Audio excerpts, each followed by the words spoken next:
Time and place for a city commission meeting in Huron, South Dakota, November 28, 2022. We have a roll call, please. Smith. Here. Weinreich. Here. Bragg. Here. Robish. Present. Mayor Harrington. Here, join me in the Pledge of Allegiance. I pledge allegiance to the flag of the United States of America and to the republic for which it stands, one nation, under God, indivisible, with liberty and justice for all.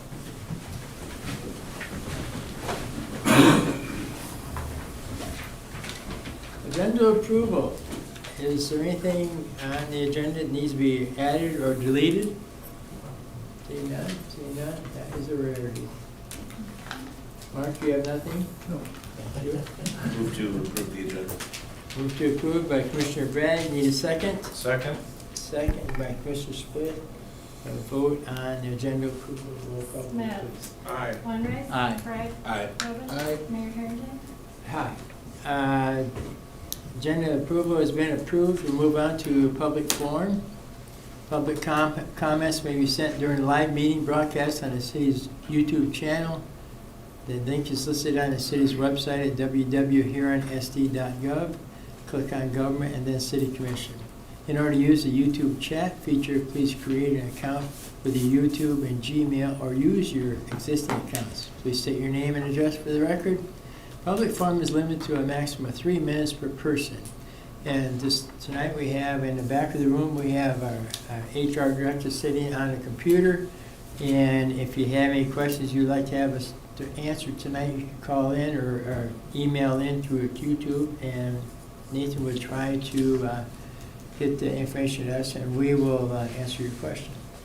Does the City Commission have anything for tonight for our public forum? All right, see, now we don't have anything. So we'll move on. Consent agenda. Matters appearing on the consent agenda are expected to be non-controversial and will be acted upon by the commission at one time without discussion unless a member of the commission requests an opportunity to address any given items. Items removed from the consent agenda will be discussed at the beginning of the formal items. 4.1, minutes of November 21st, 2022 City Commission meeting. 4.2, fuel quotes for city departments. 4.3, payment of the bills. I'd entertain a motion to approve the consent agenda. Move to approve consent.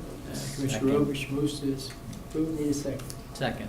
Second, Commissioner Weinrich.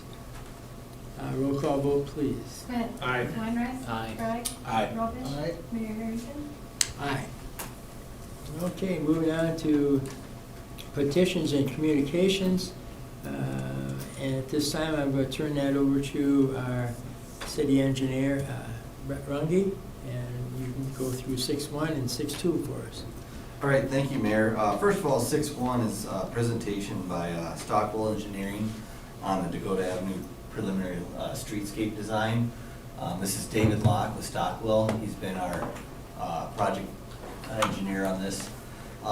We've met previously with the landowner, adjacent property owners and stakeholders to make sure with some of what David's showing you is meshing with what they're agreeable to. And now the next step here is meeting with the commission and the city stakeholders here to see that you guys are on board with where we're going, the direction for the streetscape layout and design. And then 6.2 is if we're in agreement with the budget and the plan.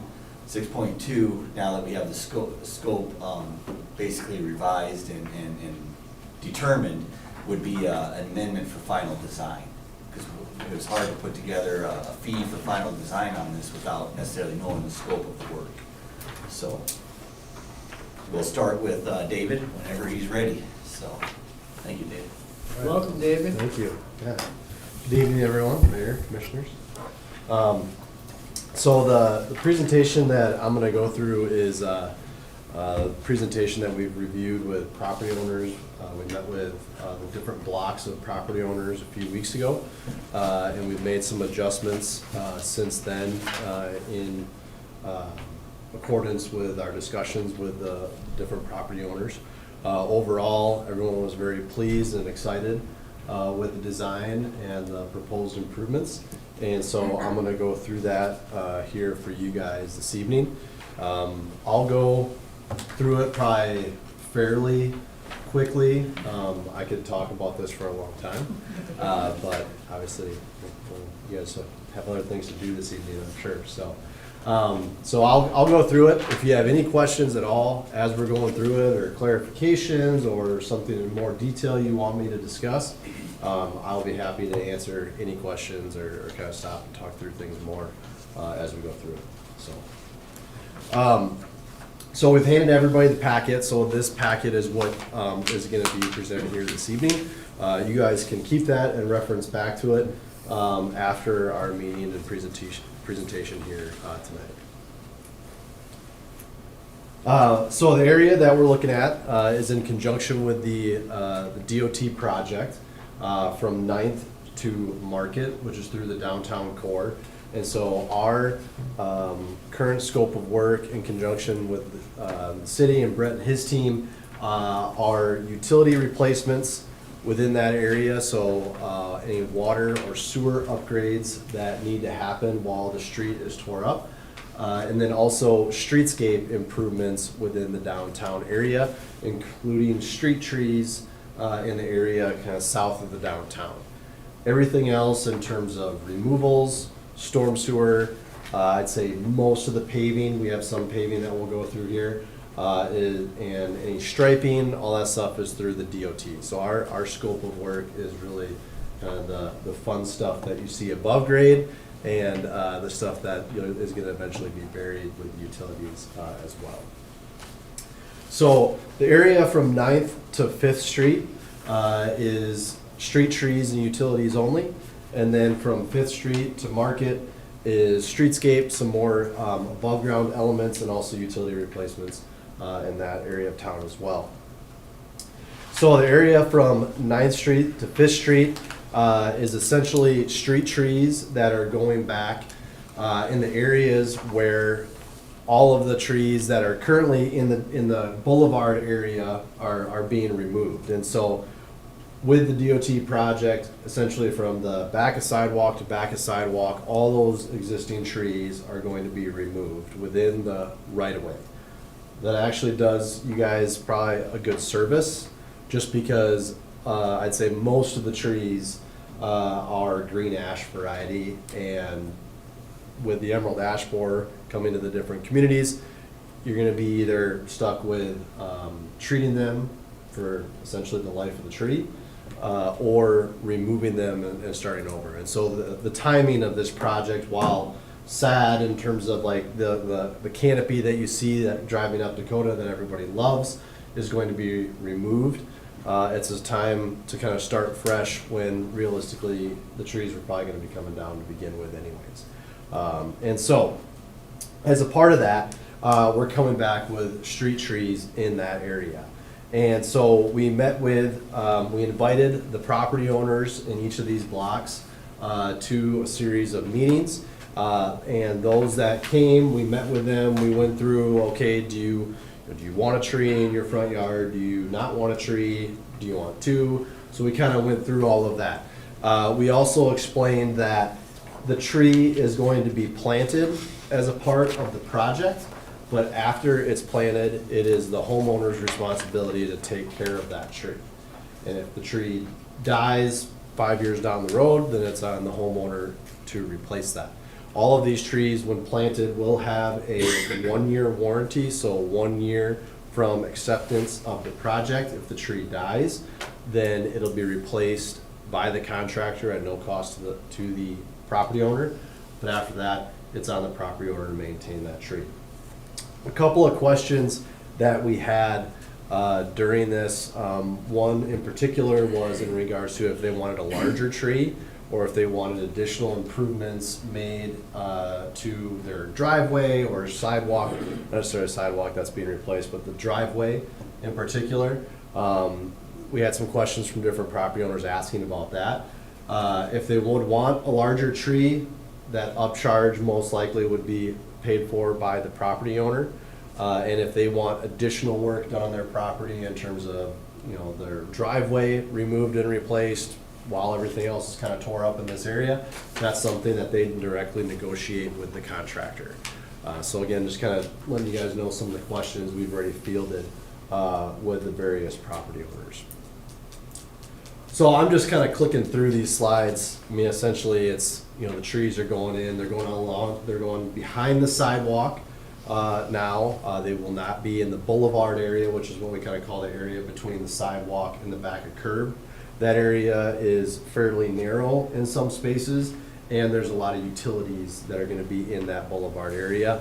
And so to avoid conflicts, they're going to be behind the sidewalk. It'll appear as if they're in the front yard of the residence, but just due to the improvements, especially on the east side of the roadway, there's quite a bit of space between the back of the sidewalk and the edge of the right-of-way, so there's room there to plant those trees. David, I have a question on the trees, Yeah. and maybe I wasn't listening well enough to hear it, but That's okay. the removal of the trees will be completed with the project, and the Correct. state will do that, correct? Correct. Yep. As far as replacing the trees, the state is not involved in that? So it'll be a part of a bid package that we are putting together for you guys that'll be bid at the same time in conjunction with the DOT project. And so this work though is, in terms of the streetscape, the street trees, the utilities, is paid for from city dollars. But the removals of the trees and the removals and the street paving, the curb and gutter, that is the DOT. That's paying for that, the Okay. state is. Because I recall that was a consideration that we had to make was whether the city would pay for the replacement trees or not. And I don't think that's been decided, but just for clarity, that Yep. the state is not providing a stipend in their project for replacement of those trees. correct? I don't believe so, no. No. Thank you.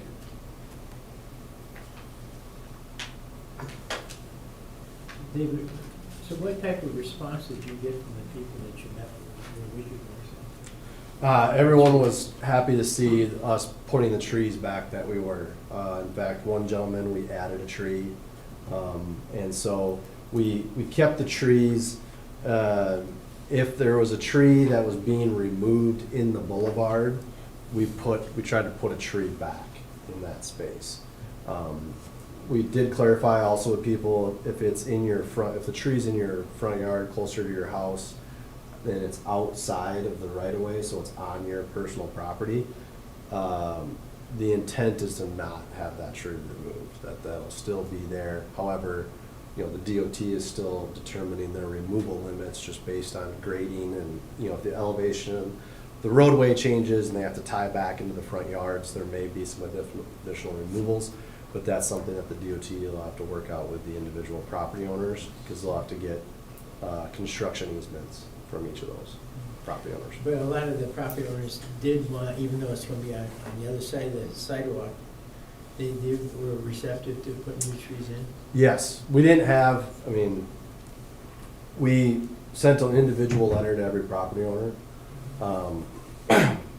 We didn't have great attendance, but typically, if people come to those meetings, it's because they're upset. And normally, if they're okay with things, they typically won't attend. But the people that did attend were positive in terms of the project and wanting trees to get put back. Okay, thank you. Yeah.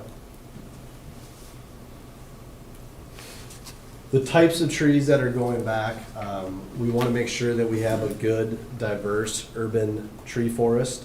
And so we're not going back with just one type or even two types of trees.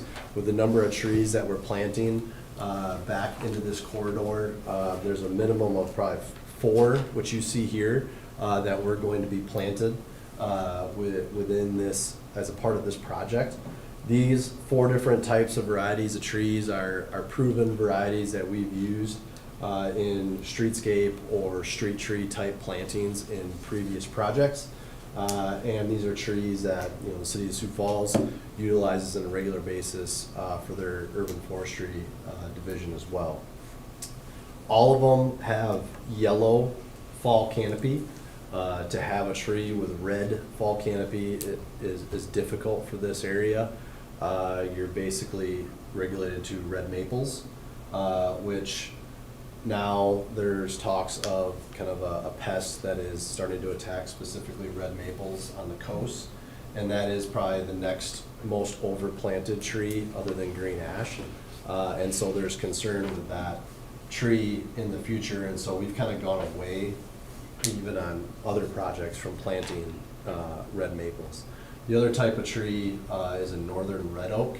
And they don't do very well in transplanting or in clay type soils. And so we've kind of stayed away from utilizing that as a street tree as well. So these 4 different types of trees, like I said, we've used swamp white oak is a slower growing tree. State Street maple is kind of the second one. I'm going from left to right here. State Street maple is kind of a hybrid maple that has yellow fall color and is kind of a moderate grower in terms of how fast it grows. Same with the Shade Master honey locust, which is the third one from the left. The Shade Master honey locust, you guys do have some honey locust in this corridor. However, they're the older, or kind of the native type variety, so it has the thorns and it has the giant seed pods. These newer varieties of honey locust have a little bit tighter canopy, and they also don't have the pods or the thorns. So they're kind of a less messy tree than what you guys currently have right now. And then American elm is probably the fastest growing trees out of these. So the American elm is the type of elm that used to be in a lot of streets and boulevards before Dutch elm disease killed off a lot of the elms. However, this variety is Dutch elm disease resistant and is not affected by the disease. But it is a native tree to this area and does very well in urban kind of growth areas. So these are the 4 different types of trees. The patterning of them is still to be determined, but these are the types of trees that we'll be going back to. So the next slide here is in regards to the different types of materials that we're going to be utilizing as we transition to the streetscape area from Fifth to Market. So we have a variety of different elements incorporating a number of different materials, all working together in conjunction to have a good palette. Whether we're going to be utilizing weathering steel for some of the curbing and for some of the more artistic elements, stainless steel, colored concrete, which is a colored concrete that is going to match kind of the DOT's standard. It has kind of more of a rose colored to it. It'll be matching what is on the Dakota Avenue corridor, kind of north of Highway 14.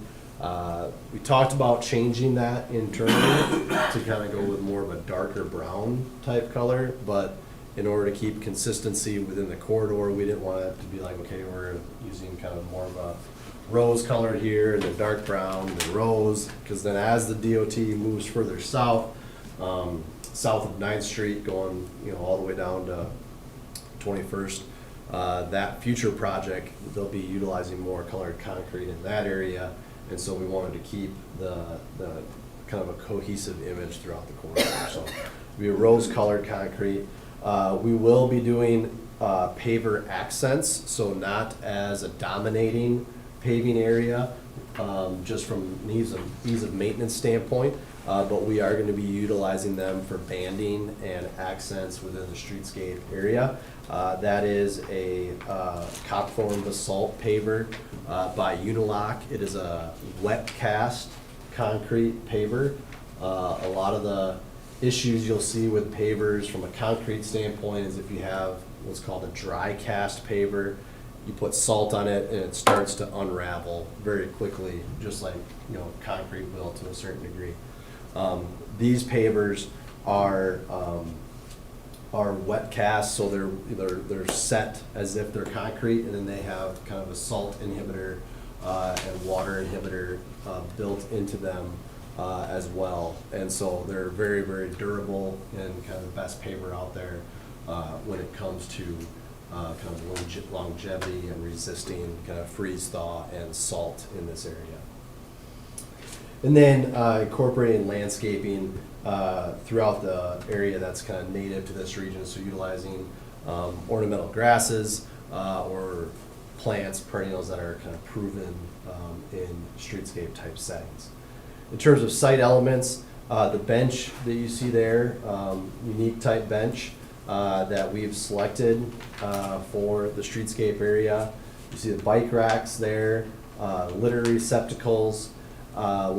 We are also going to be having tree uplighting, so all of the trees in the downtown area, which is about 26 of them, I believe, or 23 of them, will have two uplights on them that are color changing LEDs. And those can be, the trees can be grouped, so you can have every other one, you know, red and green for Christmas, or you could have, you know, one side red, one side green. It's the way that the technology and these lights have come a really long ways, that you can, city staff, in order to change them, it's an app through your phone, and you can literally sit next to the light, and it's just got a pinwheel of colors on it, and you can just move your finger on it, and it'll change right in front of you. So it's very slick. Who gets the app? Who gets it? Well, yeah, that's true. That's true. You gotta be careful with that. So it's the same type of light as we've used it for the city of Yankton, and they've used it for, you know, all sort, whether it's homecoming. This image is pink for like Breast Cancer Awareness Month.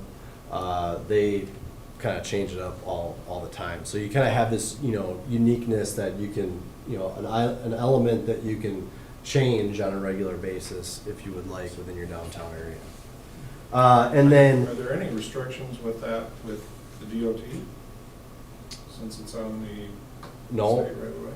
we've been talking about this and they have not had any, they haven't said, no, you can't use it or had any concerns. In fact, we just had conversations with them recently about, you know, kind of running, you know, how we would connect to the lighting system, or if we would run our own conduits and wiring.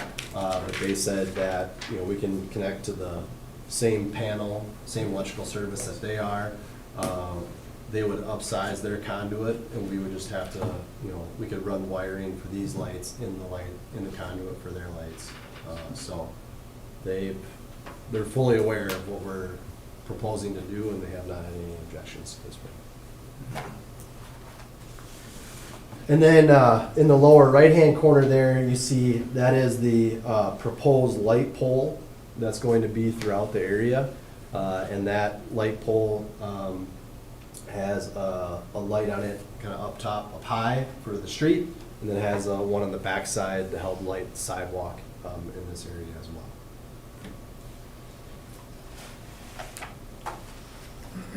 As a part of the streetscape too, we have some monuments to help, you know, kind of give you that sense of place and that sense of arrival for coming to the downtown area of Huron.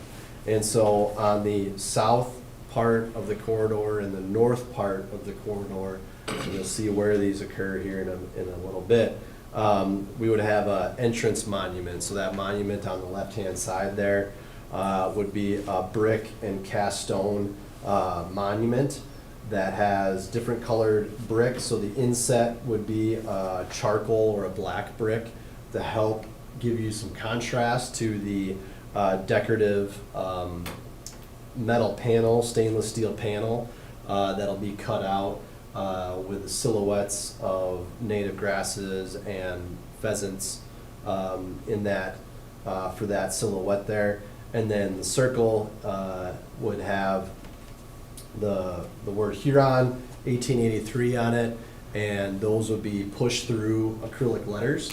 So those letters would be white and would glow in the evening. And then the stainless steel panel with the pheasant cutouts would have backlighting to it. So that would have kind of a silhouette lighting to it in this area. The bottom of the monument would be a cast stone monument and would have kind of a native grass embossing or relief into the base of the monument there. So there would be two of these, one at the north side of downtown, one at the south side of downtown.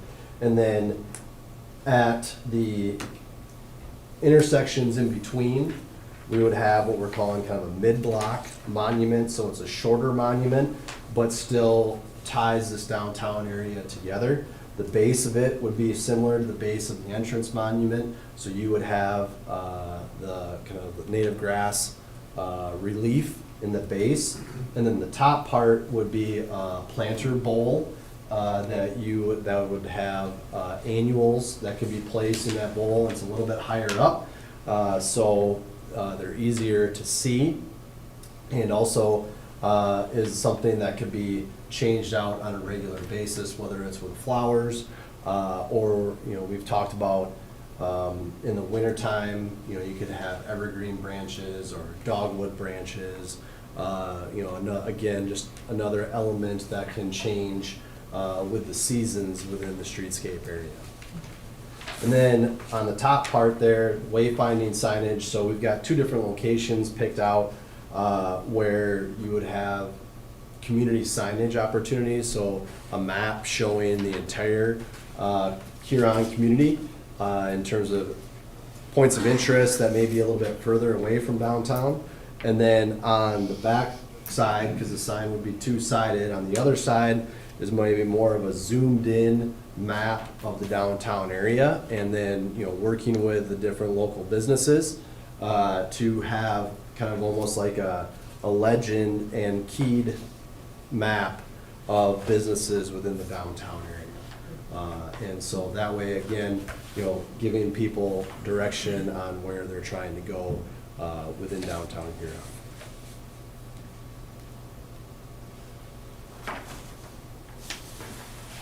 So now I'm going to go through each of the different blocks. I'll talk through the first block probably more in depth, and then it's repeating of similar elements and materials. So there's a rhythm to the streetscape. So each block is treated in a similar fashion. We've made some tweaks, some changes to it based on feedback from property owners. We had a lot more downtown property owners attend those meetings as opposed to kind of the residents kind of south of 5th Street. And again, everyone was very positive in terms of the improvements being proposed. There were a couple questions about snow removal, and so that is something that we were very clear on, is on the businesses to still do snow removal in the downtown area.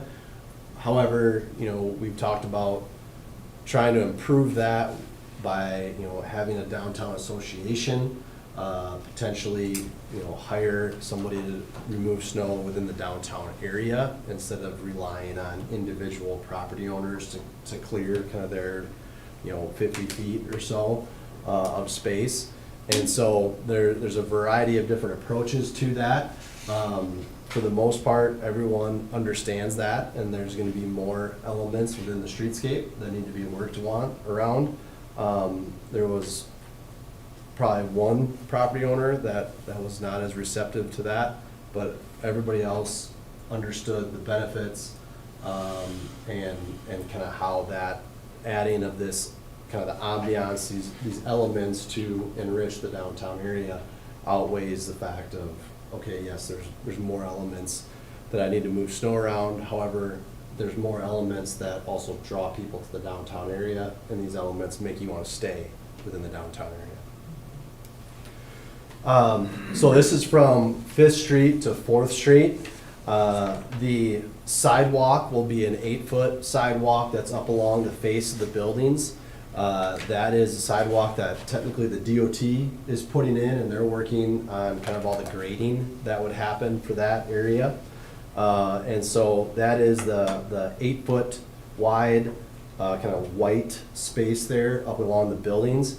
8 feet is fairly standard for a downtown area. That's the width that we like to see within that space. And then there's 6 feet of colored concrete and then 2 feet of pavers along the back of the curb. So in total, there's 16 feet there from the back of the curb to the face of the building, which is a good amount of space and provides a lot of opportunity for landscaping, benches, above-ground planters, trash receptacles, bike racks. You're able to fit a lot of these different elements that, you know, when you guys visit other downtown areas, kind of all over the country, you know, these types of elements that kind of people have really come to expect within a downtown area.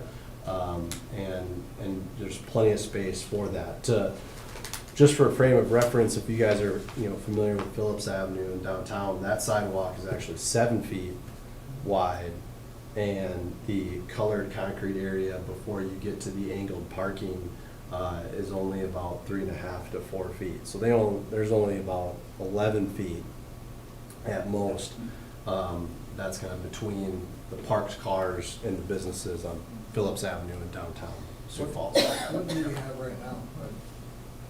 What is it right now? Right now, I believe it's about 15 feet. It's pretty close to what, I think you're getting a little bit more. But it'll look and feel, you know, a little bit different, because right now you've got kind of white concrete from the business all the way to the back of curb. So, you know, the perception is gonna change a little bit in terms of how much paving is there. But in terms of overall space, it's very similar, if not more. I believe it's more than what you currently have. So at each of the intersections, there's the curb line bumps out into the roadway to take up the parallel parking stall. That is a part of the DOT's scope. There's a lot of positives for that. First off, you're not supposed to be parking within 30 feet of a crosswalk at a signalized intersection, and so it's very obvious in terms of where you can and cannot park. The bump outs also help to slow traffic in the downtown area, so, you know, we don't feel like it's a highway through town. The DOT did look at, you know, all of the geometrics of this. It still meets all their standards in terms of level of service. But again, we're looking at the downtown area as to, you know, more than just vehicles. We're also thinking about pedestrians, bicyclists, so there'll be a striped bicycle line. The parking, the parallel parking spaces are wider than normal. And so there's a lot of positives to the corridor that are helping with pedestrian connectivity, people parking and getting out, and bicycles within the downtown area. So kind of thinking about it multimodal as opposed to just vehicles. The shorter crossing distance also makes it a safer crossing for pedestrians to cross the street. So at each of those bump out areas, there'll be landscaping in those spaces. Then throughout the streetscape, there's a combination of curbed landscape areas with the trees. So the trees would have concrete curbs around each of those trees with landscaping in them. That helps with snow removal in terms of kind of having those landscape areas elevated. It also protects the tree from snow removal as well. And then the other landscape areas that you see is kind of a half circle landscape areas those half circles would have a cast stone bench on the side that is towards the sidewalk. And so that cast stone is, 18 inches tall, so it's sittable. So adding a, kind of a different type of seating available for the downtown area. And then the kind of the circles that you see would be above ground planters that would have a sittable space on the side that faces the sidewalk. And then on the back side towards the parking would have a small space for annuals and plantings to occur in there as well.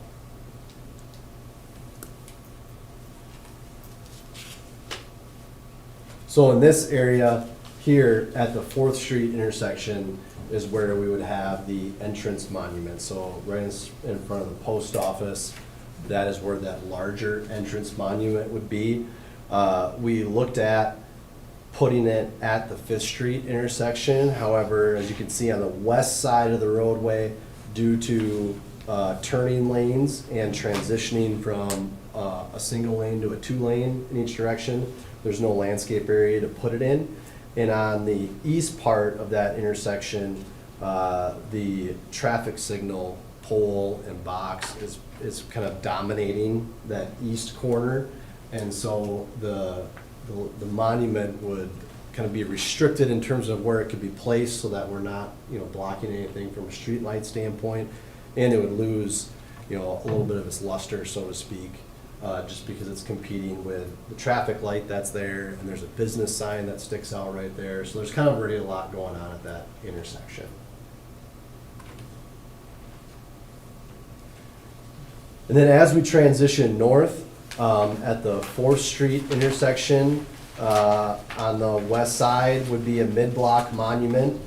On the east side of that same intersection is where the traffic light is. So again, with our mid-block or our entrance monuments, we're placing those so that they're not competing with the traffic lights, the signal poles at each of the intersections. So then, as you then get to the 3rd Street intersection, you'll notice that the mid-block monument is on the east side of the roadway due to the traffic light being on the west side of the roadway.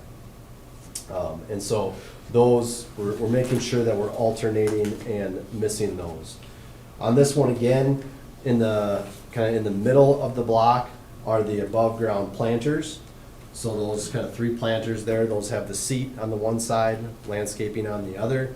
And then as you get kind of closer to the intersections, then you have your trees and landscape areas. This block, we have one of the landscape areas currently falls around one of the street lights, and so that's why there's not a tree in that planting area.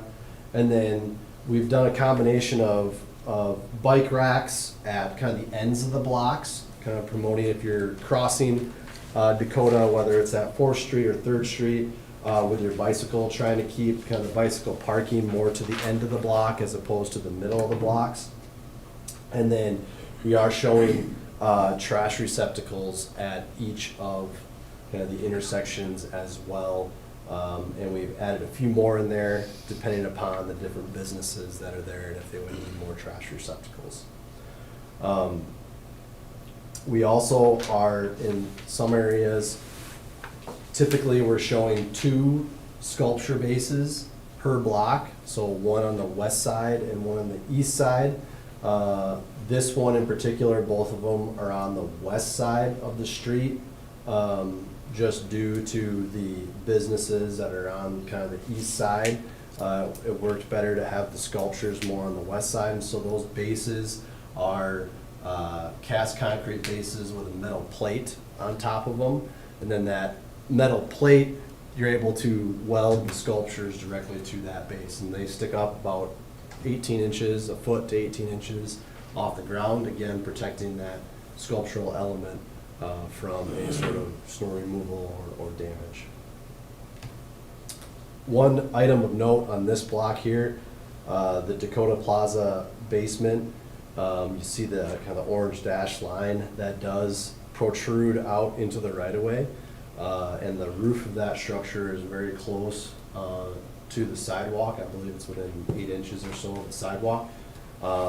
However, they're coming under new ownership here shortly, and so we're kind of waiting to, talk to the new owners when it comes to kind of looking at these improvements here. We had some trouble in the basement of that. I guess that was before your time, Brett, with some water mains. Yeah, I'm not aware of that. It's something that we're currently looking at, because if we can reestablish right away by basically moving that basement back to the building line for both Dakota Avenue, the state, that's good for the state, but also for 4th Street for the city's purposes. It just takes care of problems for future work, and Yeah. it makes things simpler. So, but I'm not aware of the water Well- main issue, I guess. Okay, but yeah, so we're in that's still in a, we're still State of figuring that flux, out. yeah. Yeah. So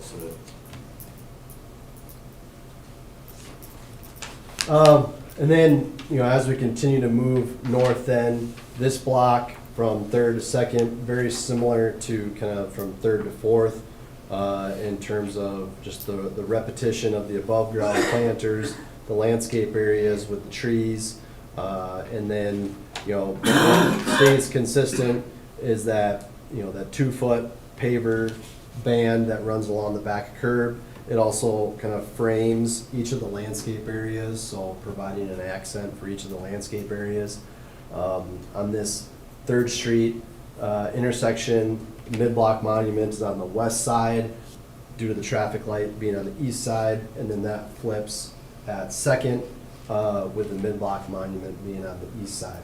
Again, a lot of the similar amenities that we had incorporated throughout the streetscape: trash receptacles, bike racks, benches, so making sure that we have those evenly kind of distributed throughout the downtown area.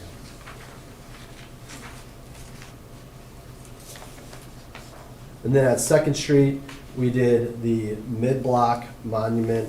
Here it is on the west side. And then the entrance monument still is on the west side of the street, but we wanted to have it kind of more as a mid-block monument, so we moved it further east, further north, just due to the kind of the businesses, starting kind of right at that mid-block area, so to speak, in terms of with this block.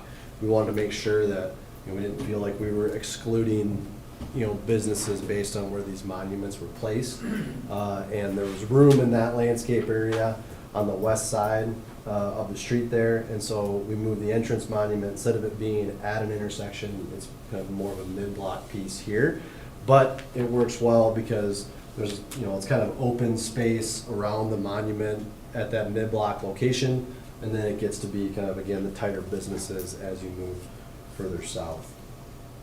You'll notice that on the east side, again, we kind of transition there to, more predominantly colored concrete, just due to the space, because we get into kind of more of your turning lane area.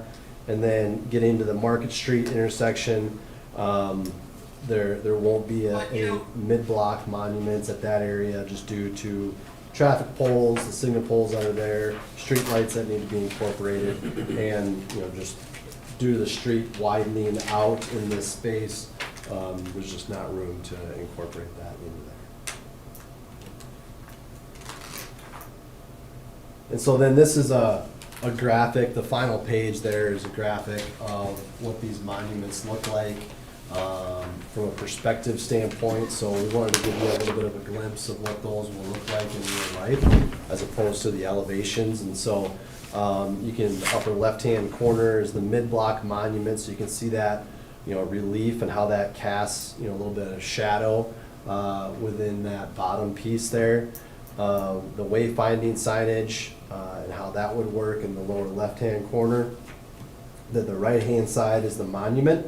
And so the upper right-hand side would be during the day, and then the bottom side, you can see how those letters glow, and the lighting for the metal cutout to the base of that. So giving you a little bit of a nighttime perspective. Obviously, there'll be a lot more light around that monument. We're not proposing that it's dark other than the monument, but for graphically showing this, it just looked a lot better. What do other communities do for liability on elevation changes with those monuments?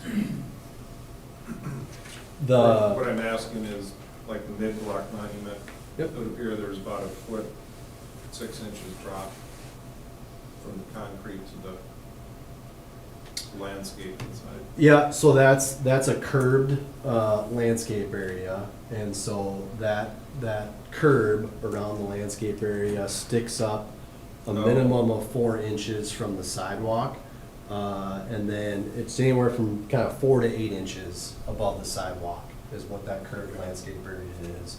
I was looking at it as a drop. Oh, yeah, I mean, we typically have the mulch to kind of about a 1/2 inch down from the top of that curb, just so that it contains it a little bit better. But it can, over time, there's a little bit of settlement that'll probably happen. So it'll be, 1 inch or 2 down from the top of the curb. But it's not anything that we've had any issues with in other communities. One area that, and this is something that the DOT will work on, you notice in this image here, so I'm gonna actually go back. So the 8-foot ADA sidewalk, that's what's required to get you from your intersections, which are 100% ADA compliant, to your businesses. And so that 8-foot section will be, maximum 2% cross slope, so it'll be an ADA compliant path throughout the street to the individual businesses. That colored concrete area, so from your ADA path to the back of the curb, varies in terms of its cross slope and its elevation. It's not dictated by anything from an ADA standpoint. It's like the boulevards that you guys have in front of your houses. Nothing, just because it's grass, that there's nothing that dictates what that elevation is, because the sidewalk is doing one thing in terms of its running slope. A lot of these areas, sometimes it's a step up to the business. That will be, the sidewalk will now meet that finished grade of the business. So the sidewalk's kind of doing its own thing to make sure that we're getting ADA connections to all of its businesses, while the street is typically doing something completely different, because we're more concerned about storm sewer and making sure that the street's drained. So you may have a situation where the sidewalk's coming up and the street's going down, so that way that transition area can be anywhere from, ADA compliant, so less than 2%, to what we've seen is it needs to probably be less than 15%. Once it gets over 15%, then it gets pretty steep. Again, there's nothing that dictates it from an ADA standpoint, but just more of comfort of walking or trying to move from the parking to that business. Less than 15% is really what we shoot for on that. Again, that's the DOT, though, that's kind of working through all that grading and setting that. Do you have perspectives, similar, like you've talked about the sculptural elements and the sitting planters and the trash receptacles and just all that? Do you have some other pictures of that? Not with me, but we do, and we can certainly send those to you guys to get you a kind of a little bit more of a feel to it. So we've got models built for this, and we can certainly send those to you. I think, those, obviously, all those elements will be part of the discussion, so the more that we have an image of what we're Yes, talking about. absolutely, yeah. We can give you a perspective of kind of a typical block, and some close-ups of some of these areas. We've, similar to what we've provided for you guys in the past, so absolutely, we can do that.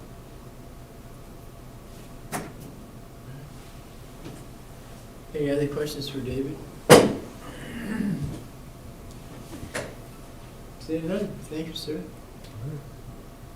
Thank you, David. So The other thing that wasn't necessarily discussed as part of the elements that you're seeing, some of the behind-the-scenes stuff that's included in their design and in their cost estimate would be drain tile to keep these areas drained, you know, in the downtown area, right? Because like David's discussed with us before, that when you have this opening in the concrete, it basically creates a sump, right? Where all the water wants to go to, and so to keep those trees and stuff from basically flooding, dying, drowning. Correct.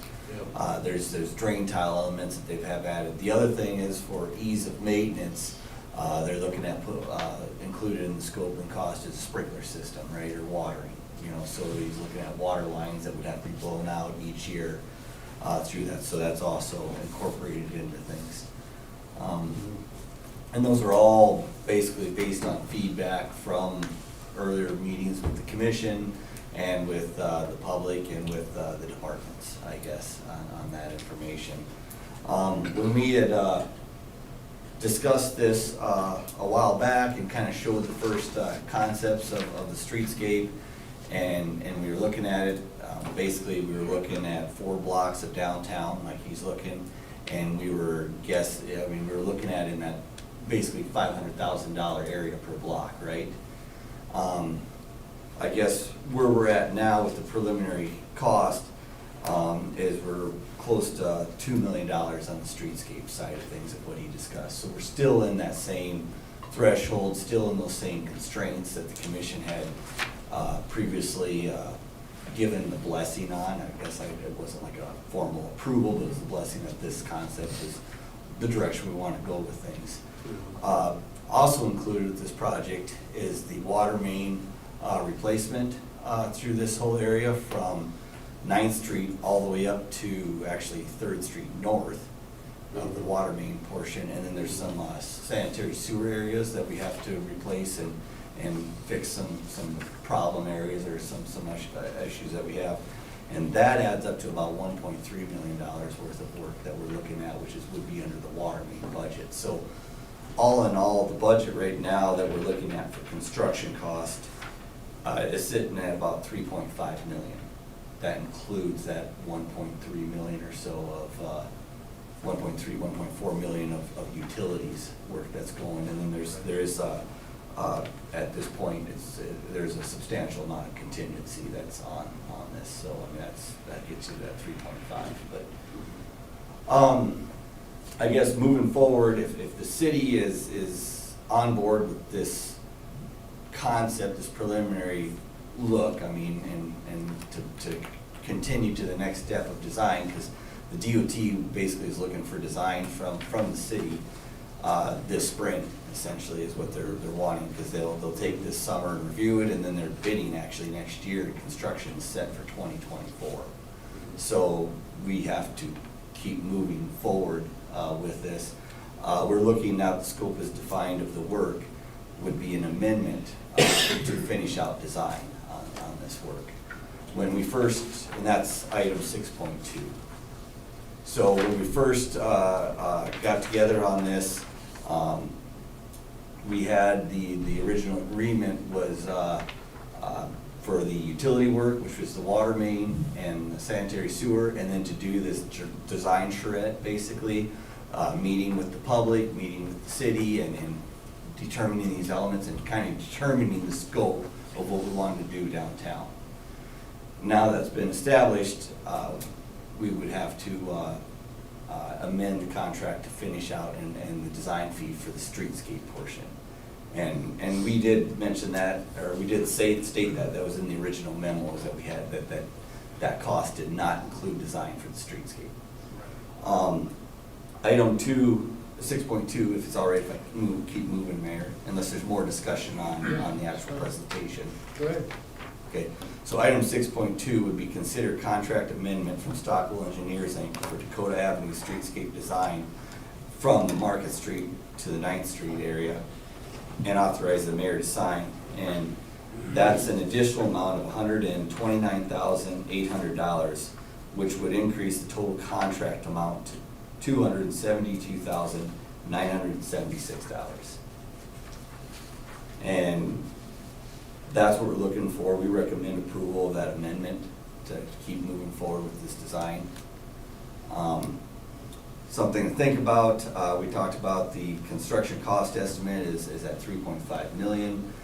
Design on these things is typically in that 7 to 8% area, and with this being a little more involved with a lot of the public meetings and stuff that we've done, you know, it would be more in that higher level. We're still under that 8%. So that's what the city kind of looks at that as and thinks that it's a reasonable level, reasonable fee that we're looking at. So that's what we recommend at this time, then, with the approval of the amendment from the commission. Move to approve the Dakota Avenue Streetscape Design Amendment and authorize the mayor to sign. Second. Commissioner Bragg moves to approve, a second by Commissioner Weinrich. Any discussion on this item? I have a question, Mayor. Yes, Commissioner Smith. Thank you. So with that amendment, is that, I mean, is our tab taken care of then? To bidding and construction admin, then, you know, once we go into construction, what the city has typically done is we'll do a major share of that, right? But we'll need to retain Stockwell for like some shop drawing review, let's say, right? And that's what I would anticipate. So that'd be a much smaller fee to finish out construction admin. And that's what we've done, like on our 3rd Street projects, our Vantage Park sanitary sewer projects. So those end up being, I guess, much smaller, like, you know, like $30,000 to $40,000 type deal for shop drawing type review. You won't go through that, but that would be discussed and it depend on the level of scope that we had asked from them for So work. this billing is specifically for the design and the planning stage of what we're trying to accomplish. Correct. What I'm understanding though is when we go to bid, then there will be a consultant cost involved in that process. Correct. And Much like any normal construction project that we do. correct, and that level of construction cost with the consultant in mind is how much scope we want them to do versus the city to retain. Because we'll also do like, and again, this is something we'll have to work out with Brett and his team and then the DOT as well in terms of, you know, construction staking, and, you know, the improvements that need to get staked, or, you know, observation. Usually the DOT has a pretty heavy presence, for construction observation. And so that may be something where they kind of cover some of those expenses. They do bid out construction staking usually, and so that's something that, you know, from our company standpoint, you know, we may go after, you know, the DOT's items in terms of staking grade and back a curb and all that sort of thing. And so when we're here doing that in conjunction, we can also be staking, you know, water, sewer, and then I'd say the main thing from a staking standpoint for this will be the curbing for the landscape areas and the locations for the monuments. Everything else is pretty much dictated already by the slope that the DOT sets. And we can set up our details so that it's, I don't want to say foolproof, but I mean, we can set up our details so that there's a kind of a minimum and maximum range that's needed and set for the curbing, the benches, that sort of thing, to kind of make it a little bit easier on the contractor. And yeah, so those are items that we would discuss at that time. I mean, we've had the ability to do that ourselves too, potentially, Yeah. and we've done that, and so we'd have to discuss on how in-depth that may or may not be and whatnot. But just want to be straight with the city, with the commission, of what we're looking at for cost at this point. So basically, you know, at this point, the cost estimate of construction is 3.5 million, and that includes about 1.3, 1.4 million of utility work, right? So that's about 2.1 million with the contingency included for the streetscape and the trees, right? So 3.5 million of construction cost. We're looking at $272,976 of design. And then there is the, that's about $150,000 of additional cost to the DOT for lighting, with the decorative lighting and the painting the traffic signal poles, right? So that's where the number sits at this point. We haven't technically budgeted this because it's 2 years off, right? It's in 2024. But we need to plan for it accordingly. So in the end, you're gonna be knocking closer to $4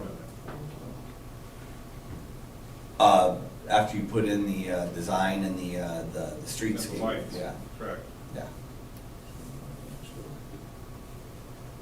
But of that, again, half of that design is basically utility work. Right. So that comes from a different area, and then that 1.4 million or so is our typical water main project that we won't be doing that year. And that's already been budgeted. Or I shouldn't say budgeted, but planned. It's part of our 5-year plan, I should say. So just so we know where the numbers are though, so, yep. Any other questions for Brett or David? Seeing none, I entertain a roll call vote, please. Smith. Aye. Weinrich. Aye. Bragg. Aye. Rovich. Aye. Mayor Harrington. Aye. Okay, that passed, and then it passed, and we'll get that drawn up and go, yeah, thanks, David, appreciate it. Thank you. Okay. Moving on. Ordinance and resolutions, I'm gonna call on the attorney Tucker Valesky to go over 7.1 and 7.2, please. Thank you, Mayor, Commissioners. 7.1, public hearing and second reading of ordinance number 2242-23-408, rezoning Lot 7 of Broadland Creek Industrial Park from I-1 Limited Industrial District to R4 Multiple Family Residential District. Need a motion to approve? Move to approve 7.1. 7.1, Commissioner Weinrich, motion to approve. I need a second on this item. Second? Second, Commissioner Smith. Any questions on this item? I'd have a question, Mayor. More Yes, of a- Commissioner Smith. Has there been any input from first reading to second reading on this? No, as of, since the first reading, we've not received any further comment. Thank you. Any other questions? Seeing none, roll call vote, please. Smith. Aye. Weinrich. Aye. Bragg. Aye. Rovich. Aye. Mayor Harrington. Aye. Tucker, 7.2, please. Thank you, Mayor. 7.2, public hearing and second reading of ordinance number 2243-23-409, rezoning Lot 8 of Broadland Creek Industrial Park from I-1 Limited Industrial District to R3 1 Family, 2 Family, and Townhouse Residential District. Need a motion to approve? Motion to approve. Commissioner Smith, motion to approve, need a second. Second. Second, Commissioner Bragg. Any questions for this item? No, you go ahead, Mark. Well, I didn't want to repeat what you said, but on this one, this is on the other side, right? So was there any comments to that? No, I think basically the residents in that area have all been, while they do have, there are some anxious moments up there, but we have not heard any further opposition or anything like that. So we didn't have another public meeting on this, so. No, Okay, 'cause I didn't hear opposition, but I heard a lot of comments. right. Right, and we've not heard really anything further. Okay. Any other questions? Yes, Commissioner Smith. Thank you, Mayor. I believe there is some clarification that we were looking at for covenants language. Has that been resolved? Ted Hayter? Ted Hayter with the Greater Huron Development Corporation. To answer your question, yes, we have the covenants drafted that are nearly identical to what's in place there now for the Broadland Creek residential area. And once we have rezoning complete design of the cul-de-sac and legal descriptions for all of the lots, then we can file those covenants. Thanks, Ted. Yep, thank you. Any other questions on this item? Seeing none, roll call vote, please. Smith. Aye. Weinrich. Aye. Gregg. Aye. Robish. Aye. Mayor Harrington. Aye. So that takes care of our session tonight. We're going to go into executive session for negotiations on SDC Cal 1-25-2.